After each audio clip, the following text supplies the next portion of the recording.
جو پیارے نبی صلی اللہ علیہ وسلم تک جاتا ہے وہ انہی سے ہو کے جاتا ہے. ان کا نام ضرور آ کر رہے گا, چاہے وہ کوئی بھی مدرسے کا عالم کیوں نہ ہو. کیوں؟ اس زمانے کے پائے کے محدث تھے. راول پنڈی کے جیل میں ایک سال تک ان کو رکھا گیا تھا, راول پنڈی کے جیل میں. اور بھائیو, امام الہند ابو الکلام آزاد رحمہ اللہ کا اگر میں ذکر نہ کروں تو یہ ناانصافی ہوگی. امام الہند ابو الکلام آزاد رحمہ اللہ, جن کا وقت بڑا قیمتی ہوتا تھا, جو بڑے بڑے مفسر تھے, محدث بھی تھے, دانشور انسان تھے, بصارت اور بصیرت رکھنے والے انسان تھے. ان کے زندگی کے 15 سال جیلوں میں الہلال ان کا ایک پرچہ نکلتا تھا, جو انگریزوں کے خلاف ایک بہت بڑی تحریک تھا. یہ پرچہ ہے, صرف معمولی کتاب نہیں تھی. سمجھ رہے, اس زمانے میں انگریزوں کے خلاف وہ ایک جہاد شروع کیا تھا الہلال کتاب کے ذریعے. اس کتاب کو کئی مرتبے بند کیا گیا. البلاغ کتابوں نکالتے تھے, اس کتاب کو بند کیا گیا. تو بہرحال اس طرح کئی قربانیاں مسلمانوں نے اس ملک کے لیے پیش کی ہیں, اس ملک کے لیے دی ہیں. بھائیو, یہ میرا جو ٹاپک تھا یہ سیاسی ٹاپک نہیں ہے. آپ سمجھیں گے جمعہ میں سیاسی ٹاپک تیار کر رہے ہوں گے, سمجھتے ہوں گے کوئی کسی کے دل میں یا کسی کے ذہن میں خیال آتا ہوگا. بھائیو, میں نے اس ٹاپک کو سیاسی انداز میں پیش نہیں کیا یا پیش کرنا نہیں چاہا میں, بلکہ میں نے اس ٹاپک کو دینی انداز میں پیش کرنا چاہا ہوں.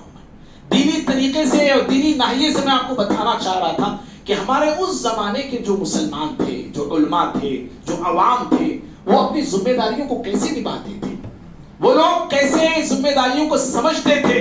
اور آج ہے کہ ہم اپنی ذمہ داریاں کہاں تک نبھا رہے ہیں, اپنی ذمہ داری کو ہم کہاں تک سمجھ رہے ہیں, اور ہم قوم کے لیے, اللہ کے دین کے لیے ہم کیا کرنا چاہتے ہیں اور کیا کرنے کے لیے مقاصد ہم اپنے لیے ہم ہمارے سامنے بنا رکھے ہیں.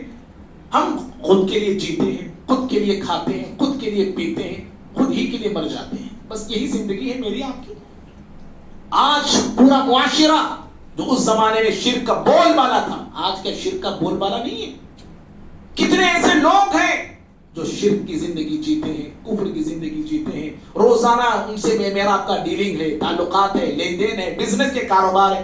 کبھی میں اور آپ نے ایک کوشش کی کہ اس کو میں ایک اللہ کی طرف بلاؤں, ایک اللہ کی طرف دعوت دوں, کوئی پرچہ میں تھمایا اس کو, اللہ رب العالمین کے دین سے روشناس میں نے کرانے کی فکر کی؟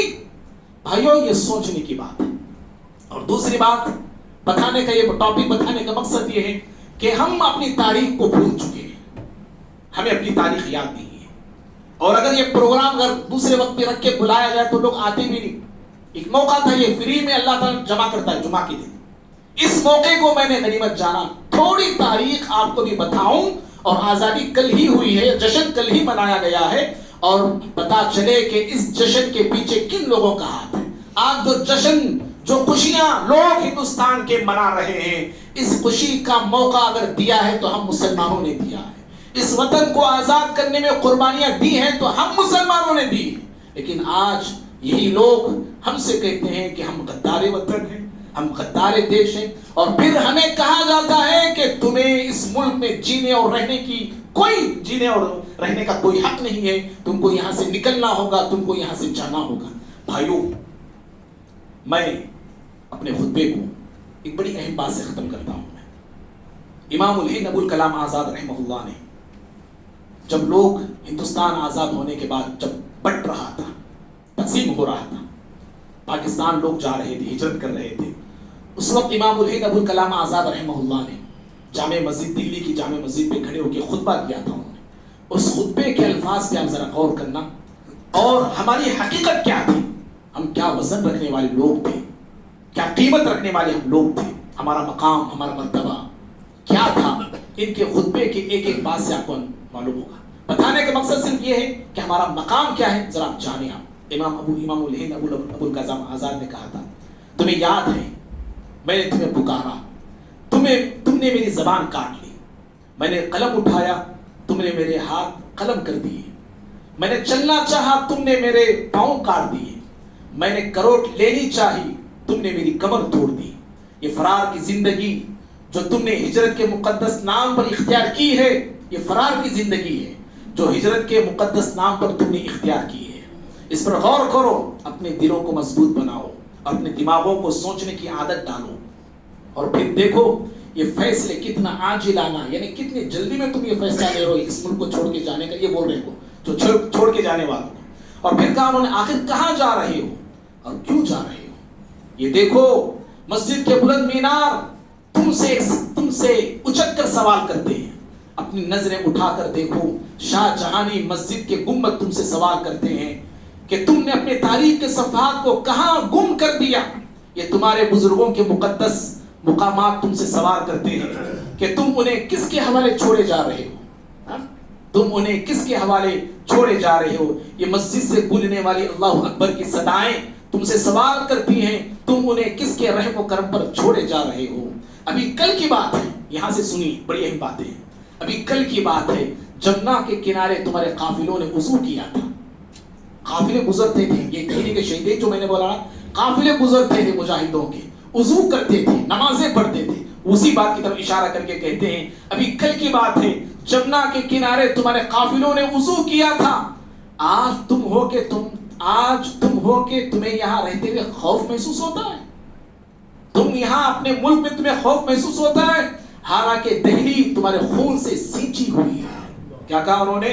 حالانکہ دہلی تمہارے خون سے سینچی ہوئی ہے. آج زلزلوں سے ڈرتے ہو، کبھی خود ایک زلزلہ تھے. کیا کہا انہوں نے؟ اللہ، کتنی بڑی بات ہے. آج تم زلزلوں سے ڈرتے ہو، کبھی تم خود ایک زلزلہ تھے. آج اندھیروں سے کانپتے ہو، کیا یاد نہیں تمہارا وجود ایک اجالا تھا. آج تم اندھیروں سے ڈر رہے ہو، ایک تم اجالا تھے بول رہے ہو، ایک اجالا تھا. یہ بادلوں نے میلا پانی برسایا، یہ بادلوں نے میلا پانی برسایا. تم نے بھیگ جانے کے خدشے سے اپنے پیچے چرا لیے. پانی آسمان سے کیا اترا، اپنے پیچوں کو چرا لیے بھیگ جانے کے ڈر سے. وہ تمہارے ہی اسلاف تھے جو سمندروں میں اتر گئے. آج پانی ذرا اترا تو تم بھیگ جانے کے ڈر سے کپڑے اٹھا لے رہے ہو. بول رہے ہیں کہ وہ تمہارے اسلاف تھے جو سمندروں میں اتر گئے، پہاڑوں کی چھاتیوں کو روند ڈالا. جی، بجلیاں آئیں تو ان پر مسکرا دیے، بجلیاں آئیں تو مسکرا دیے. بادل گرجے تو قہقہوں سے جواب دیا، بادیں سرسرا اٹھی تو اس کا رخ پھیر دیا. آندھیاں آئیں تو ان سے کہا یہ تمہارا راستہ نہیں ہے. یہ ایمان کی جانکاری ہے کہ شہنشاہوں کے گریبانوں سے کھیلنے والے مسلمانوں کو بول رہے ہیں. مسلمان کون تھے؟ وہ بول رہے ہیں شہنشاہوں کے گریبانوں سے کھیلنے والے آج خود اپنے گریبانوں سے کھیلنے لگے ہیں، اور خدا سے اس درجہ غافل ہو گئے ہیں جیسے اس پر کبھی ایمان ہی نہیں تھا. معزز بھائیوں، یہ چند ایک باتیں تھیں جو میں نے آپ کے سامنے رکھا. اور ابوالکلام آزاد کا ایک خطبہ جو جامع مسجد کی سیڑھیوں پر کھڑے ہو کر انہوں نے دیا تھا، اس کو بتانا بھی میں نے ضروری سمجھا، کیونکہ ان کے مختصر جملوں میں ہماری پوری تاریخ بتائی گئی ہے کہ ہم کون تھے، کیا تھے، کیسے تھے، ہمارا روب کیا تھا، ہمارا مرتبہ کیا تھا، ہمارا درجہ کیا تھا، ہمارا رتبہ کیا تھا. ہم وہ تھے جو سمندروں میں کود جانے والے دل رکھا کرتے تھے، آندھیوں سے ٹکرانے کی ہمت ہم رکھا کرتے تھے. آج جو یہ چھوٹی سی ہوائیں آتی ہیں تو ڈر جاتے ہیں، بادل میں بجلی باز کڑکتی ہے تو ہم خوف کھاتے ہیں. تو پھر ایسے لوگ کبھی جو ہے بڑا کارنامہ انجام نہیں دے سکتے ہیں. بس اللہ سے دعا کرتے ہیں اللہ رب العالمین مجھے بھی، آپ کو بھی، ہم سبھی کو ہمارے اسلاف کے راستے پہ چلنے والے بنائے. اللہ رب العالمین ہم تمام کے ایمان کو تازہ فرمائے. ہمارے دلوں میں جو کمزوریاں، ہمارے دلوں میں، ہمارے ایمان میں جو کمزوریاں پیدا ہو چکی ہیں، اللہ تعالیٰ ان کمزوریوں کو دور فرمائے. اللہ رب العالمین جو ہندوستان کی آزادی میں، جو اس ملک کی ترقی میں اور اس ملک سے کفر اور شرک کو مٹھانے کے لیے جن علماء نے، جن عواموں نے قربانیاں پیش کی ہیں، اللہ تعالیٰ ان کی قربانیوں کو قبول فرمائے. اللہ رب العالمین ان کے گناہوں کو، خطاؤں کو معاف فرمائے. ان کی جو اچھائیاں ہیں اللہ تعالیٰ ان کی اچھائیوں کو قبول فرمائے. اللہ رب العالمین ہم تمام کے گناہوں کو معاف فرمائے. توحید پر اور دین پر، اسلام پر ثابت قدمی اللہ ہم تمام کو نصیب فرمائے. آمین. اقول قولی هذا استغفر الله لي ولكم ولسائر المسلمين من كل ذنب فاستغفروه انه هو الغفور الرحيم.